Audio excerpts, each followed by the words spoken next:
Integrity super specialist hospital and research institute of Nagpur अब नागपुर में अत्याधुनिक सुविधाओं के साथ ICU, modular operation theatre, maternity surgery and laparoscopy surgery, orthopaedic and joint replacement, dialysis unit, pathology and pharmacy. Our address: Vinoba Nagar, Kharbi Ring Road, Nagpur. Our contact: 8668792352 9801980100. नमस्कार दर्शकों, फिर से एक बार स्वागत है आपका हेलो डॉक्टर में. हेलो डॉक्टर में हम विशेष करके हम आए हुए हैं इंटीग्रिटी हॉस्पिटल में, जहाँ पे हम बात कर रहे हैं डायरेक्टर डॉक्टर अमूल कोकास इनसे, जो हमें आज जो है वो पैरालिसिस इस बीमारी के बारे में जानकारी देने वाले हैं. आप सभी को पता है कि पैरालिसिस बीमारी क्या होती है. हम पैरालिसिस क्या है इसको ना जानते हुए हम पैरालिसिस को कैसे पहचानें, इस बारे में हम बात करेंगे. और इसके जो अन्य मुख्य कारण होते हैं कि किस तरह से इसको ट्रीटमेंट के जरिए ठीक किया जा सकता है, पेशेंट के साथ क्या होता है और फैमिली एक्सपोजर कैसा हो सकता है. तो इन सारे विषयों के बारे में हम जानकारी लेने आए हुए हैं डॉक्टर अमूल कोकास इनके पास में. तो आइए सबसे पहले स्वागत करते हैं डॉक्टर अमूल कोकास इनका. डॉक्टर अमूल कोकास, आपका फिर से एक बार स्वागत है हमारे हेलो डॉक्टर के इस प्रोग्राम में. जैसे कि पैरालिसिस आज का जो विषय है वो सब लोगों को पता है. ऐसा कुछ भी कोई पेशेंट छूटा हुआ नहीं है. जो इंडिया में इसका स्तर जो है वो बढ़ते जा रहा है. तो पैरालिसिस होने के पीछे के मुख्य कारण क्या है? ऐसे पैरालिसिस का सबसे मेन कारण होता है कि जो नसें जाती है हमारे दिमाग में, उसमें कोई ना कोई नसों में रुकावट आती है. सबसे जो कॉमन कारण होता है, जो 100 में से 80-85 लोगों में होता है, वो ये होता है कि कोई नस बंद हो जाती है. नस बंद होने के पीछे काफ़ी सारे कारण होते हैं. पेशेंट को अगर डायबिटीज़ है, ब्लड प्रेशर है, कोलेस्ट्रॉल बढ़ा हुआ है, कोई स्मोकिंग करते हैं, तो इन सब कारणों से वो नस बंद होने के चांसेस बढ़ते हैं. दूसरा एक रहता है कि कभी कभी नस बंद नहीं होती, बट अगर ज़्यादा ब्लड प्रेशर हो गया जैसे, तो ब्लीडिंग हो जाती है, तो इसे कहते हैं हेमरेज होना. तो उसके वजह से भी दिमाग का वो भाग जो है वो अफेक्ट होता है. अल्टीमेटली ये सब चीज़ों की वजह से दिमाग का वो पार्ट अफेक्ट होता है, तो पैरालिसिस होता है.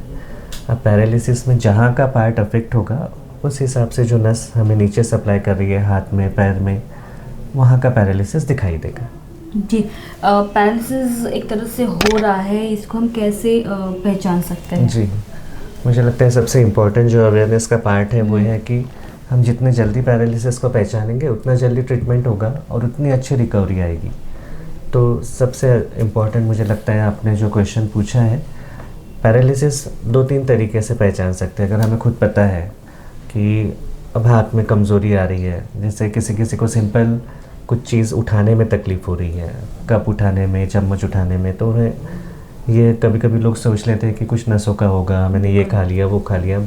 तो ये नहीं सोचते हुए एक बार थोड़ा सा सीरियसली उसको थॉट देके कि सही में अगर कमज़ोरी लग रही है तो ये पैरालिसिस हो सकता है, आपको दिखाना है, डॉक्टर को दिखाना है, हॉस्पिटल जाना है, वो एक चीज़ है.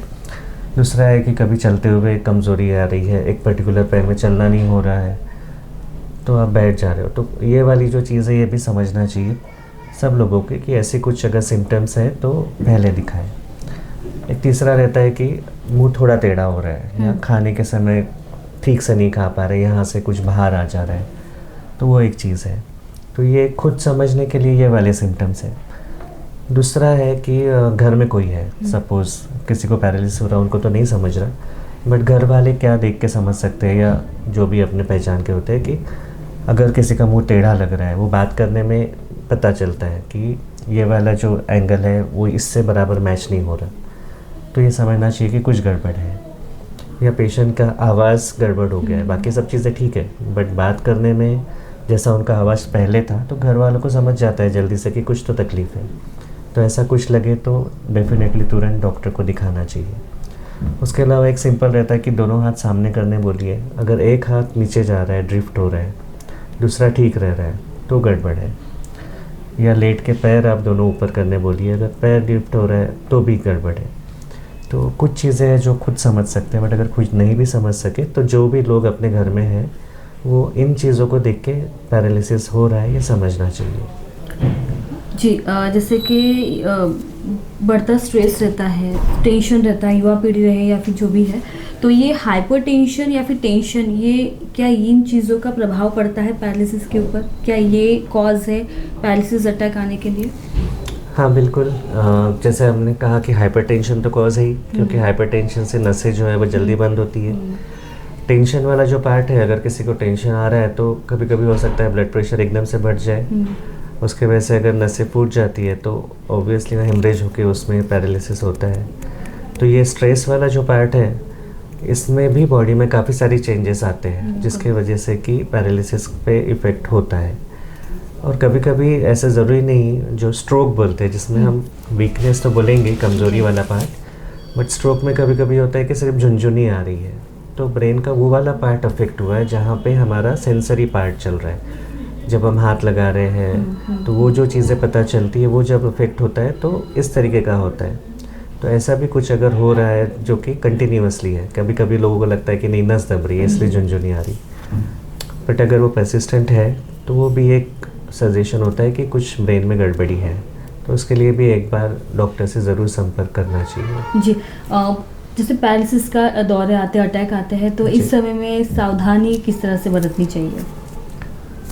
सबसे इम्पोर्टेंट है कि जो भी पेशेंट को ऐसे लग रहा है वो पहले शांति से बैठ जाए, क्योंकि अगर गिरेंगे तो फिर इंजरी और बढ़ जाएगी, या अगर घर वाले देख रहे हैं तो वो उनको बैठा ले।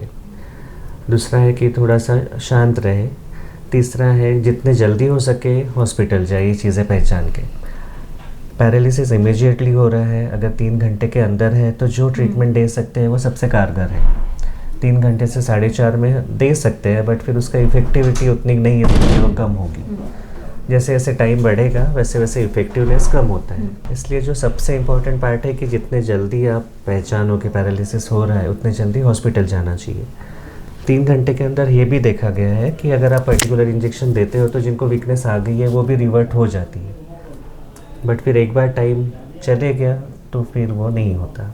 इसलिए टाइम इज़ ब्रेन कहते हैं, मतलब जितना टाइम जा रहा है उतना ब्रेन आपका लॉस हो रहा है और उतना ब्रेन फिर वापस नहीं आता। मतलब मोस्ट इम्पोर्टेंटली अगर पैरालिसिस का अटैक आता है तो सबसे पहले 3 या 4 घंटों में उसको ट्रीटमेंट देनी चाहिए, चाहे वो कोई भी हो, ऐसे नॉमिनल। तो अगर वो नहीं दिया जा सका या फिर किसी कारणवश अगर वो पूरा दिन लग जाए, फिर 3 घंटे बीत जाने के बाद में अगर ट्रीटमेंट मिल रहा है, तो फिर वो जो पेशेंट है उसकी क्या सिचुएशन रह सकती है? तो जितना टाइम ज़्यादा जाएगा उतना रिकवरी के चांसेस कम होते जाते हैं, उतना हम लोग जो ट्रीटमेंट दे सकते हैं वो वाला पार्ट भी कम होता जाता है। इसलिए जितने जल्दी ट्रीटमेंट चालू होगा उतना बेस्ट है। अब कितनी रिकवरी होगी ये तो डिपेंड करता है कि कितना उनको पैरालिसिस का इफ़ेक्ट है या ब्रेन का कितना पार्ट अफेक्ट हुआ है। तो ये सब चीज़ें individual patient to patient differ करेगी। बिल्कुल जी। तो डॉक्टर इसमें इलाज किस तरह से संभव है? मतलब अगर नस बंद हुई है तो सबसे पहला होता है कि नस खोलने के लिए कुछ इंजेक्शंस होते हैं विद इन टाइम पीरियड। जैसे आपको बताया, अगर आ जाते हैं तो वो इंजेक्शन दिए जा सकते हैं। अगर वो टाइम पीरियड नहीं रहता है तो फिर आगे डैमेज ना हो, जो भी पार्ट डैमेज हो गया है ब्रेन का वो तो रिटर्न नहीं आता, बट उसके आजू बाजू का जो पार्ट है जितना हम लोग बचा सकते हैं उसके लिए जो मेडिसिन दे सकते हैं, उसके लिए जो इंजेक्शंस दे सकते हैं वो सब दिया जाता है। और तीसरा चीज़ होता है अपने ब्रेन का जो पार्ट बचा सकते थे बचा लिया, बट फिर भी पैरालिसिस हो गया तो अब रिहैबिलिटेशन है, मतलब वो जो वीकनेस आ गई है उसको कैसे कम करे पेशेंट, उसका वो वाले पार्ट का ज़्यादा से ज़्यादा उपयोग कर सके। हाथ में वीकनेस है तो हाथ का कैसे इम्प्रूवमेंट हो, ये सब चीज़ें फिर रिहैबिलिटेशन में आती है। तो फिर वो चीज़ें चलती रहती है। जैसे अपन देखते हैं फिजियोथेरेपी होगी तो इंजेक्शन है, मेडिसिन है, फिजियोथेरेपी है, ये सब चीज़ें पेशेंट टू पेशेंट जैसे भी रहेगा उस हिसाब से उनको प्रिस्क्राइब की जाती है और उससे फिर उनका जितना इम्प्रूवमेंट अपन कर सकते हैं वो करा जाता है। जी, तो मैटर करता है कि पेशेंट का सिचुएशन कैसा है। किसी को मुंह का पैरालिसिस होता है, किसी को 1 साइड होता है, किसी को पूरा होता है, तो डिपेंड करता है उसकी सिचुएशन पे। मतलब 1 साल या 2 साल उसको ऐसे लग सकते हैं। वही कहा कि जितने जल्दी आएंगे उतना अच्छा, जितना ज़्यादा होगा उतना लॉन्ग टाइम लगेगा उनको रिकवरी के लिए। और ये जो चीज़ें रिकवरी कितने दिन में आएगी ये individual patient to patient differ करेगी, उसके लिए ऐसा जनरल कुछ रूल नहीं रहता।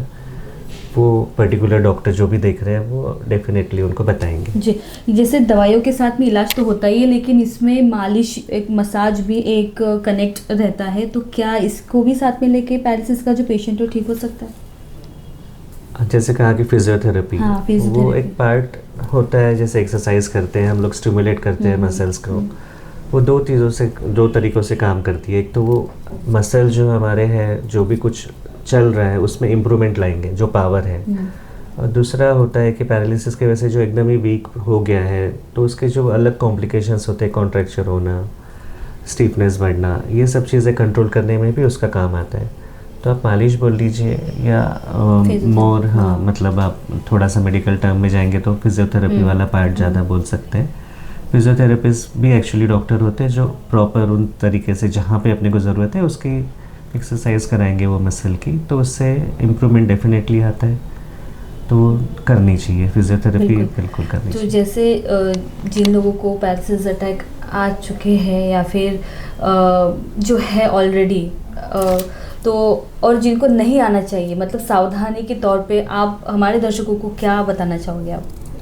बिल्कुल, prevention is better than cure, ऐसे वाला है पैरालिसिस में।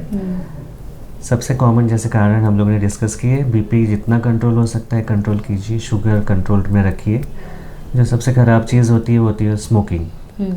मतलब इक्वली जो बीमारी है उतना ही स्मोकिंग भी है। तो स्मोकिंग बिल्कुल रोकना चाहिए, उसमें कोई दो ऑप्शन ही नहीं है आपके पास कि हम कम करेंगे, ऐसे कुछ नहीं